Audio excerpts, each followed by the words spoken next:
Hello, everyone. Welcome to episode 5 of the Bandwagon Hockey Podcast. This is our Tuesday edition, and we have a big trade to talk about. Looking forward to it. These are the best sort of hockey news to react to, especially because there was only one game last night. Winnipeg taking down the Blues 4-2. Blues are done. They're going to sell. They better sell. There's been rumors of them re-signing Ryan O'Reilly. That'd be absolutely hilarious. They should not do that. They should take whatever poor GM is willing to give up a first-round pick for whatever's left of Ryan O'Reilly and run before and then maybe re-sign him in the offseason. I don't know. But I mean, we can talk about St. Louis another day. They were not part of the big trade that went down last night. Ryan, do you want to give the details of the trade real quick? Yeah, absolutely. So we all knew a Bo Horvat trade was coming. I think the Islanders were rumored to be like right around in it, but I just didn't expect Lou to actually go and do it. Mm-hmm. So the full details of the trade are Bo Horvat to the New York Islanders for a first-round pick, prospect Atu Ratu, and and Anthony.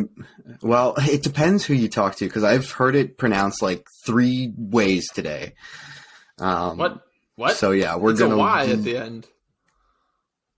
It's straight up pronounced not with a Y. Oh, I disagree. Okay, are you serious? I personally disagree. I want to say Ratty, but like I've heard it pronounced like several different ways today, so it got me confused. Anyway, so his first name and last part of the name trade is Anthony Beauvillier. Hold up. You didn't even let me finish the full trade. Hold up. His first name and last name rhyme then? Atu Ratu? I think so, yeah. That's dumb. Okay, anyway, you want to restart and re-rattle off the trade? Just real quick? Yeah, since you so rudely interrupted me, I guess. Well, I think it was something worth bringing up. Okay. Okay. Bo Horvat to the New York Islanders for first-round pick in this upcoming draft. Atu, Ratu, or Ratty, depending on who you talk to, and Anthony Beauvillier is the full details of the trade. Should also note that the first rounder is top 12 protected, and 25% of Bo Horvat's cap hit was retained by Vancouver, giving Horvat a 4.125 cap hit on the Islanders, which is just a shade below Beauvillier's 4.15. Yep. Okay, where do you want to go first with this trade? There's a lot to unpack. Do you want to go winners, losers / losers? Do you want to talk about what Patrick Allvin said, which might have been the quote of the year so far? Where do you want to start unpacking? I think let's start with losers, because that's exactly what this is. Okay, who do you think lost the trade, and who do you think lost the trade more? Spoiler alert. Okay, well, I think Vancouver lost the trade, and then I think the Islanders lost it more. Okay. Yeah. Why? Explain, elaborate, and then I'll give my thoughts. Because it's not like an overwhelming return, but it's a pretty solid return for a guy that they knew they had to trade, knew they were selling high on, though. So I still think it's a fairly decent package, and like they did with Kuzmenko just days before, I don't think the Islanders should be the team that give Bo Horvat a contract. Yeah. Like, they should not have been the team to go out and get him and then give him a massive contract like they're going to. So it should not have been the Islanders. Here's my thoughts. You know how if you're playing like fantasy sports, let's say fantasy hockey, yeah, and you see a big trade go down, and you're like, oh man, like I wish I would have been in contact with the GM who just traded that guy. Like I would have offered more than he got. Yeah, I'm worried that this is what happened here because. Did you see the other quote that came out today? What was it? Not the Allvin 3 firsts one, like a different one? No, there was somebody reported, I think it was Kevin Weeks, so maybe we take it with a grain of salt. Oh, okay. apparently they just ignored another team's offer and honed in on the Islanders. I would wonder if I wonder who that other team was, and like if they were maybe just not offering a roster player, because Vancouver seemed hell bent on getting a roster player because they think that sorry. And Elliot Friedman said apparently they really liked the prospect too because he's really close to playing, or he's close to playing. He was the Islanders' top prospect. So I mean, it's not nothing, but like the Islanders also had a shit prospect system, so it depends how you look at it. But my question is, I think it was Frank Saravalli who tweeted out that there had been no contract extension talks between the Islanders and Horvat. Like Horvat didn't get to talk or the team didn't get to talk to the player before the trade went through. I'm wondering if Vancouver really dropped the ball here, because I guarantee you there's some other teams out there that would have been willing to extend Horvat as a condition in the trade, because you get more for the asset if you allow the team to talk to him in advance to get an idea of what a contract's going to look like. Because right now, the Islanders have no idea what is going to happen with Bo Horvat from today moving forward, from July 1st onward, because that's when he becomes a free agent. And I think the Islanders are going to get it done, but that doesn't factor into the trade because there's nothing in place and there were no talks beforehand. So I'm wondering if Vancouver, it's also like 6 weeks until the deadline, 5 and a half weeks until the deadline. When is it? March 3rd or March 9th? Something around there. And like that's over a month from now. There's so many different angles to this that make it weird. Yeah, like I would get it a lot more if it seemed like a huge overpay by the Islanders, but it kind of seems like this is exactly what Vancouver would have gotten from any other team. So it's weird that they took sort of what they would have gotten a month from now, because who knows? In a month from now, some team might get desperate and come along and offer a little bit more, or you give a team a chance to talk to Horvat and you get more because of that. Like it was so out of nowhere and seemed very rushed, and that's like before even mentioning the ridiculousness of taking back a legitimate $4 million salary through next season. It's just because. So here's another thought that just came to mind. A big thing for Sean Gentili. He's like he's one of the big writers at The Athletic. He has a huge beef with Jeremy Rutherford. Like he sort of makes fun of the fact that he doesn't understand cap space as an asset. As soon as there's cap space, he spends it. He likened Jeremy Rutherford. Have you ever seen those videos of people doing experiments? They put a kid in a room and there's a marshmallow. Yeah. And if they so just for the listener's sake, the kid is in a room with a marshmallow and they have to use their willpower for like 5 minutes to not eat the marshmallow. And if they don't eat it, they get a second marshmallow in 5 minutes. Most of the time the kid doesn't make it and they eat the marshmallow. And he likened Jeremy Rutherford with cap space to that. Like you could wait until you have more cap space and until a better player comes along, or you can just burn it. He likened that to the Kuzmenko situation. So Horvat, free agent at the end of the year, making 5.5. Kuzmenko, 2 years at 5.5. So that takes that salary slot. Now you've got Anthony Beauvillier at $4 million that you don't have accounted for next season. So all of a sudden you have even more cap space rolling into next season. So it's really weird trade both ways, because now we look at the Islanders side. They just traded the 13th overall pick for a guy who's currently on their bottom pairing, Alexander Romanov, like very underwhelming defenseman to be acquired for a 13th overall pick. And now they turn around and trade another pick that's probably going to be outside the top 12. Like it's probably going to convey unless the Islanders tank out here, because maximum the Islanders' ceiling this year is losing in the first round. It doesn't matter. And that's even if they make the playoffs. And if they miss the playoffs, they're probably going to have one of those first picks outside the playoffs. So between 13 and 16. So there's a really good chance this pick conveys. And even if it doesn't, the Islanders are going to suck next year. And that could end up being a top 10 pick. So I think it's a significant lose-lose trade. Yeah, it is. And I think the Islanders lost worse. Yeah, okay. Yeah. They got... Yeah, I don't know. I'm very interested to see what Bo Horvat signs for. If he walks, this is a travesty by the Islanders because that team's not making the playoffs. Like, I don't care. Like, nah, he won't walk. I think Lou would flip him again before he let him walk. That's the other thing Dom mentioned. Like, they acquired him just in time so that in a month from now, when the Islanders realize they're not making the playoffs, they can flip him. Because asset cost goes up as the deadline approaches. Like, it just does.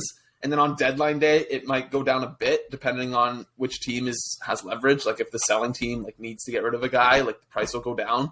But if there's bidding wars start when deadlines come, and it doesn't seem like the Canucks did that. It seems like they just took the first good offer that came their way. And obviously we don't know because we're not insiders, but that's kind of the indication and sort of the vibes that I'm getting from this deal. I wonder if the Canucks did this early purely for the tank. Like, are they embracing it and just falling? Why do you take Beauvillier back if you're trying to tank? See, that's the thing. I don't know. Because they made it because you have to. You're interested in the other two pieces, and you have to make it work. I don't think they had to. I think they legitimately value Anthony Beauvillier's inclusion in this trade. Patrick Allvin, this is a good segue. Patrick Allvin likened Anthony Beauvillier to a first-round pick value. That is straight up a lie. I don't think that's really what he meant. More so that he just was a first-round pick. Was he even? Yeah. When was he drafted? Not that long ago. He's only 25. Okay, he was the 28th overall pick. Okay, I thought he was an early second rounder, but regardless, The Ratti one makes less sense because he actually is a second rounder, but people are thinking that one is because they had him on their first round board, like many people did, but he just fell. The way I interpreted Alvin's quote was that he likened it to receiving 3 assets that would be worth a first round pick. Like, he thinks that. Oh, I don't think he meant that at all. Really? I think he saw it as okay, I got 3 things that were or are first round picks. This player was a first round pick. I got an upcoming first round pick, and this prospect should have been a first round pick. Okay. That's how I saw it anyways. Yeah, no, that's fair. I always interpret those types of quotes as first round type assets, or you know how when you hear about what teams are looking for in a trade, they say a first round pick or an equivalent. Mm-hmm. I always interpret that as obviously a prospect that would have the equivalent value of a first round pick. And so that's how I interpreted Alvin's sort of quote saying that Aatu Ratti, if he was to be traded again, he would go for a first, and same with Beauvillier, which is just not the case. Beauvillier is he's 20 points in 49 games and makes $4 million, 4.15. He's a third round pick value maybe. He's 25, I guess. So there's something there, but his career high is 39 points. I don't know. But also at the same time, Vancouver made it very clear that they wanted to, in return, to not only get futures, but to get somebody in their mid-20s that can play in the NHL. That's what Anthony Beauvillier is. The only flaw is that Vancouver should not be looking for players in their mid-20s that can play in the NHL. Yeah. So, just such a weird trade. What do you think? Bo Horvat could ask for $9 million from the Islanders, and they kind of just need to give it to him, right? Because they just traded all this for him. Yeah, he has all the leverage, and it's not even close. Yeah, this team is out of the playoffs right now. I don't think they're going to make the playoffs, although you sort of hinted at me over text that they might have another move. You sent me a tweet. They have $11 million in deadline cap space. Well, if loose, he has that much space, and he's willing to do this to try to get into the playoffs, who knows what's coming next. Patrick Kane? Hasn't that been Jonathan a thing in the past? Wouldn't it be so Lou to go get Jonathan Toews? Oh my god, yeah. So he can play so that he can have Barzal, Horvat, Pajot, Brock Nelson, and Jonathan Toews all on the same roster, and then give Toews a Malkin type extension of 4 years at $5-6 million, something like that. Just something dumb. Yeah. I wouldn't put it past him.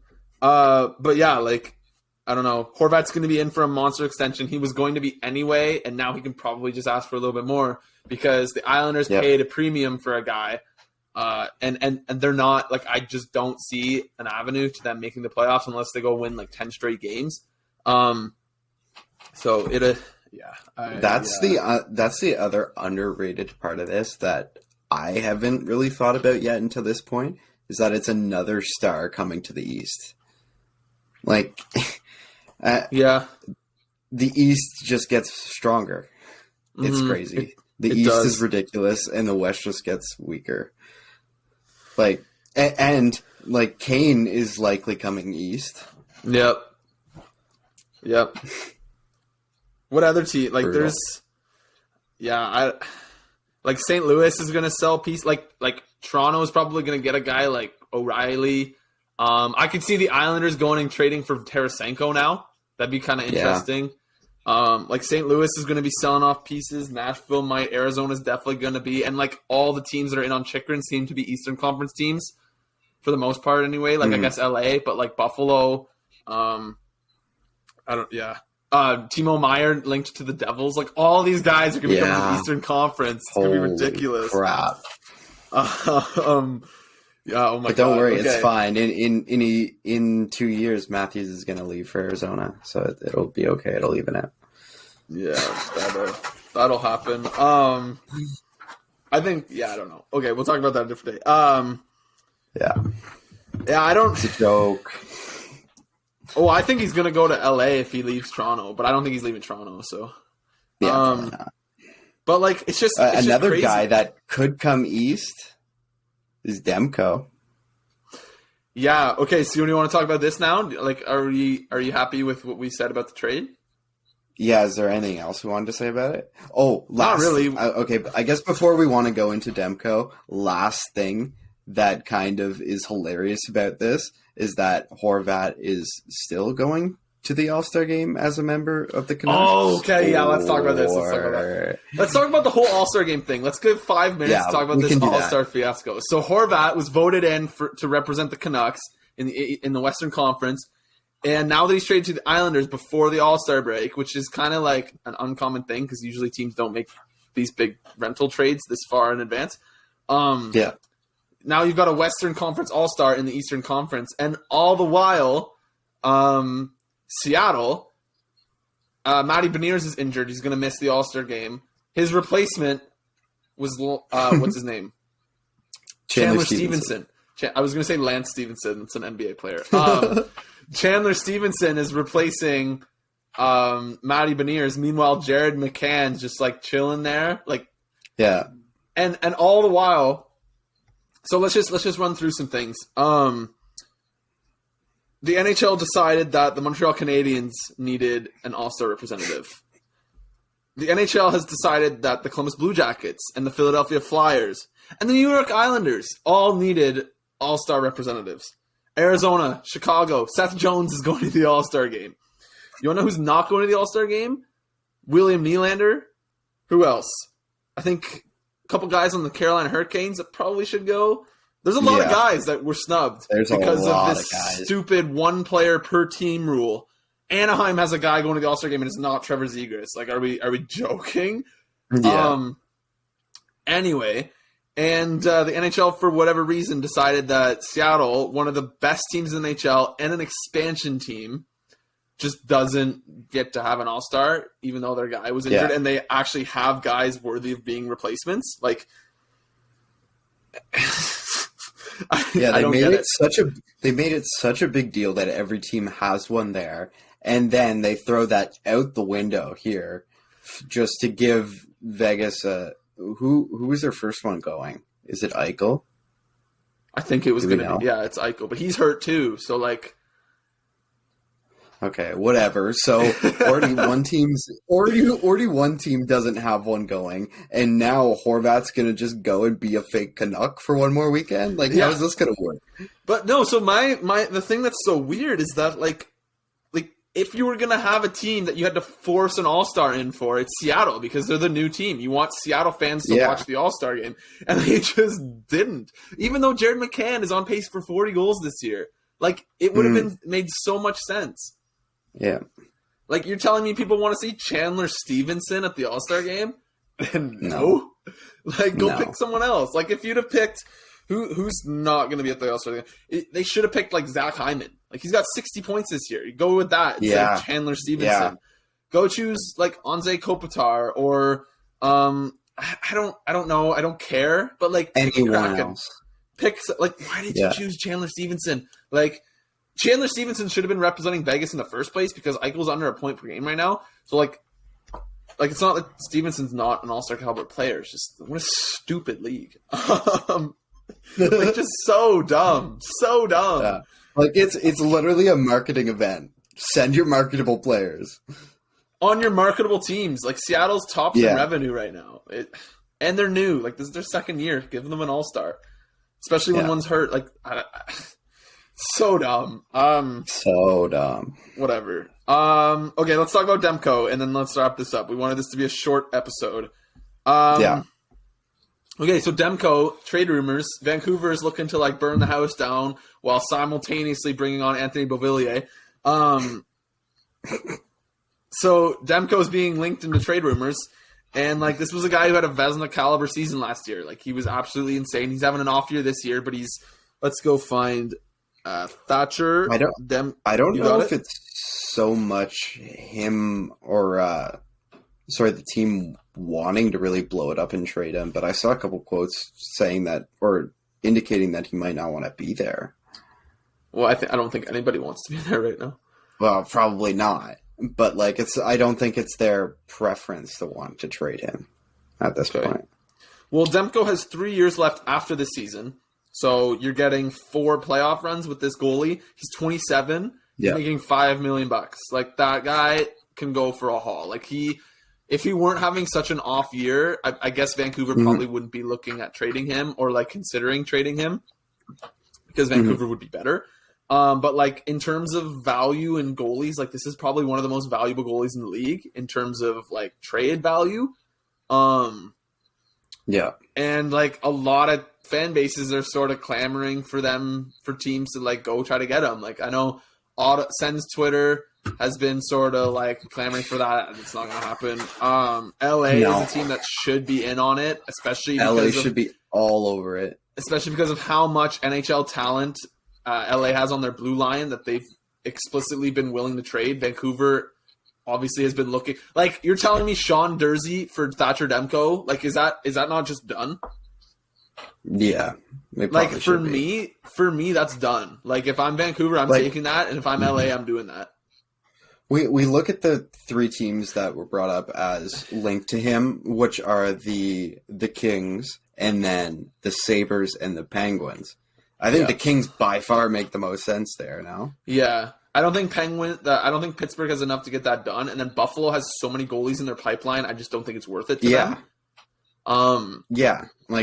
It would be really rushing. It would be really rushing a situation to get a competitive goalie in there, like, next year. I agree that Buffalo should go go get a guy with term. Go get Jacob Trickton, please, like, somebody. Yeah. I don't think Buffalo should go after a goalie. No. But I would love to see LA do that. I would really love to see that. And I would think that if LA were to do that, they would try to include Cal Peterson in the trade if possible.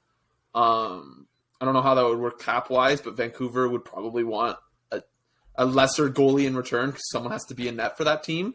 And if you're tanking, like, Cal Peterson's kind of the guy. So, like, just based off the season he's had thus far. So, I like that fit. Were there any other teams on that sort of graphic that you saw, or maybe any other teams that come to mind as, like, a Thatcher Demko fit?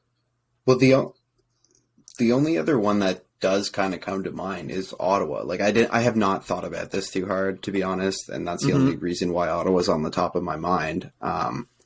Like, the only maybe franchise goalie they have in the prospect pipeline is Sogard, and really that's still a project. So their goaltending position, like long term, is very much up in the question. So that I could see them potentially trying to make a play for a goalie of the future, but I don't know. Do you think of any other teams off the top of your head? I'm just looking at them. Like, there's just not a lot.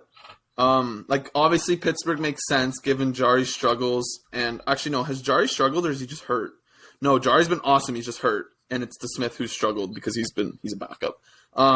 Pittsburgh makes sense. They just don't have assets. Depending on what Vancouver's looking for, of course. I don't know. Washington just signed Kemper. I'm looking at playoff teams. Washington just signed Kemper. Yeah. Rangers, no. Devils are rolling with Vanacek and probably are looking for something up front, not a goalie. Carolina's interesting. They're always looking at goalies, but they just don't seem like the kind of team. Like, Carolina is kind of the goalie whisperer franchise. Like, they're not the type of team to go trade assets for a goalie. They'll just go sign someone off the scrap heap and give them 4x2 a la Kochetkov. And Carolina currently has 3 goalies that can play very quality games. So I don't think they need another one. Montreal's not in a spot to do that. Ottawa could look at it. Detroit's a no. Florida just can't. Buffalo could but shouldn't. Tampa, no. Toronto, no. Boston, no. The Central Division's like kind of those top 5 teams in that division. Dallas, Winnipeg, Minnesota, Colorado, Nashville are all sort of figured out with their goalies. It's literally Los Angeles. Like, I've looked up and down this whole Seattle. League, and it's Seattle. Yeah, maybe Seattle. But they're not trading him to their like supposed or intended rivals. Yeah. That'd actually be sick though if Seattle had a goal. If Seattle had a goalie, they'd be one of the best teams in the league. They already are one of the best teams in the league. Yeah. If they had a goalie, they'd be sick. There's not a lot of fits. I don't know. Because usually good teams have good goaltending, so yeah. No, bad teams are looking to buy midseason. It's literally the Kings that like by and far make the most sense. Wait, so your justification for Demko not going to Seattle is because they're in the division, or because that's supposed to be a rivalry? Vancouver, it's Seattle. Supposed to be a rivalry. Okay. Yeah. Okay. Just because LA's in the division too, so that'd be kind of. I'd love to see a Demko trade. Guess. I'd love to see a Demko trade. You don't see like big name goalies get traded very often. No. That'd be really cool. What was the last one? I don't even know. Let's try to think. Let's spend the next 5 minutes thinking about what notable goalies have been traded. Maybe Corey Schneider? Is that the most recent goalie, like significant goalie, NHL goalie to be traded? Are we calling that significant? Corey Schneider at the time when he was traded to the Devils for the 9th overall pick, in like 2012. I guess. That pick became Bo Horvat, by the way. Yeah, I know. I saw all that linked back today. That was funny. No, but do you not think that trade was significant? It absolutely was. Yeah, Schneider was good, but I just don't. I don't think of Schneider as a significant goalie. He was for a long time. That's recency bias getting the better of you right now. He was good. He was really good.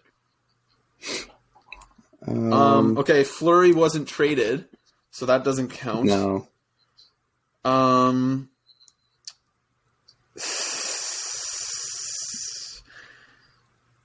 Damn. Okay. Yeah, no, like, probably. I don't know. I don't think there's like any. Literally, goalies just don't get traded. What the hell? They really don't. This is kind of interesting. I'd love to like. What if Gibson gets traded? Like, I don't know if he will, but he stinks though. He stinks. That goalie is booty. Yeah. He is no good. Okay. No. So we'll put a pin in that. We'll try to think of significant goalies that have been traded. Like, they literally just don't. I think the most recent sort of big name goalie to be dealt is like Corey Schneider. Unless you want to expand your definition of quality goalies. Because I'm going to pull up Corey Schneider's Hockey DB. Do you count 2-time Stanley Cup champion Matt Murray as an elite goaltender to be moved? In the 3 years, okay, the year the year before, so in the 2 years before Schneider was traded to the Devils, he was the backup to Roberto Luongo. In 2011-2012, he started 33 games. He had a .936 save percentage and a .196 goals against average. In 2012-2013, he was the backup again. He started 30 games. He had a .927 save percentage and a .211 goals against average. That offseason, he was traded to the New Jersey Devils in exchange for the 9th overall pick, which became Bo Horvat. In his 3 first seasons with the Devils, he had a .921 save, a .925 save, and a .924 save. Corey Schneider was awesome. He was very good for a solid half decade, and then he kind of fell off a cliff from there due to injuries and age and whatever. And you know who made that trade? Was it Lou? Lou Lamoriello. That's awesome, because actually, like, I'm just seeing this now. Schneider is in AHL for the New York Islanders. This is hilarious that you, like, stumbled upon this right now, because I saw people, like, making fun of the fact that Lou just traded for the pick he traded away. So does that mean that the Islanders won the Horvat for Schneider trade from 2012 between the Devils and the Canucks? Absolutely. Did we just crack that? Okay. I think Steve Dangle should do a trade tree on it.